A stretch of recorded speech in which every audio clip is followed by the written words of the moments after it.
En 2019, la Fédération nationale des chasseurs et l'Office français de la biodiversité ont créé un fonds appelé Éco-contribution, destiné à financer, durant 3 années, des projets en faveur de la biodiversité.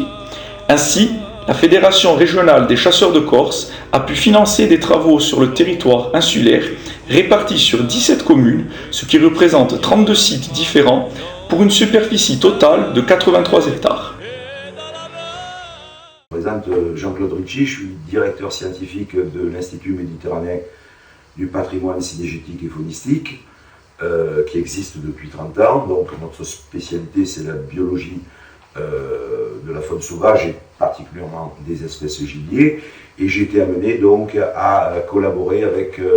les fédérations départementales des chasseurs de Corse pour monter ce projet, ce programme d'éco-contribution en Corse. Nous nous occupons donc du volet scientifique qui transparaît donc dans ce programme d'éco-contribution. Alors les projets d'éco-contribution sont vraiment des projets innovants et du point de vue scientifique, ils ont une importance capitale, notamment en Corse, puisque nous avons la chance sur l'île d'avoir des espèces endémiques que l'on ne trouve que en Corse. Alors ce programme d'éco-contribution a été subdivisé en 2 parties essentielles pour l'avenir. D'abord, il s'agit de la formation des scolaires et la formation auprès des centres de formation agricole pour les initier aux nouvelles techniques d'agroécologie. Et d'autre part, une grande partie du programme qui permet d'entretenir les milieux ouverts, donc de veiller au maintien de la biodiversité, car du point de vue scientifique, de nombreuses études de par le monde, et en Europe en particulier, montrent que l'entretien des milieux ouverts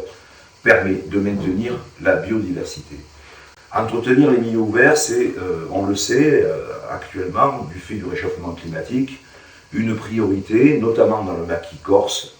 avec effectivement une pluviosité qui augmente, des températures qui augmentent, et donc une végétation qui a une dynamique bien plus importante qu'elle ne l'avait il y a au moins 30 ans. Alors sur le plan scientifique, il est prévu bien sûr de faire des analyses comparatives, des analyses dans le temps qui vont nous permettre d'évaluer un constat, un bilan de ces actions qui, souhaitons-le, seront pérennisées. La partie concernant la formation et l'éducation à la nature et à la biodiversité, initiée par les fédérations en Corse, va permettre à la fois d'informer les jeunes à ces nouvelles données sur la biodiversité, le respect de ces équilibres, mais surtout dans les centres de formation agricole, une formation à l'initiation aux nouvelles méthodes d'agroécologie, c'est-à-dire une agriculture respectueuse de l'environnement, tout en maintenant bien évidemment les objectifs des agriculteurs de production, mais dans le respect de l'environnement. Alors ce programme a débuté en 2019-2020, il est prévu pour 3 ans. L'une et l'autre action vont évidemment, on le comprend, de pair, puisque pour l'avenir, il faut former les jeunes à la biodiversité de demain et surtout préparer le terrain, c'est ce qui a été fait sur de nombreuses superficies, de nombreux territoires, en essayant de donner à ces territoires-là un caractère exemplaire, un caractère de vitrine sur lesquels tous les gestionnaires des espaces en Corse pourront venir se former et s'informer de façon à ce que ce programme-là, financé,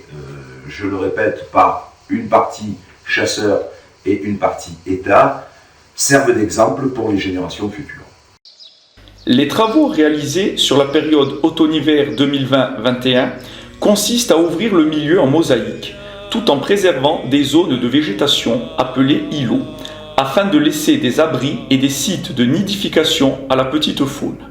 En effet, la fermeture naturelle du maquis, la déprise agricole, ainsi que le changement climatique tendent à faire disparaître un cortège d'espèces inféodées aux milieux ouverts.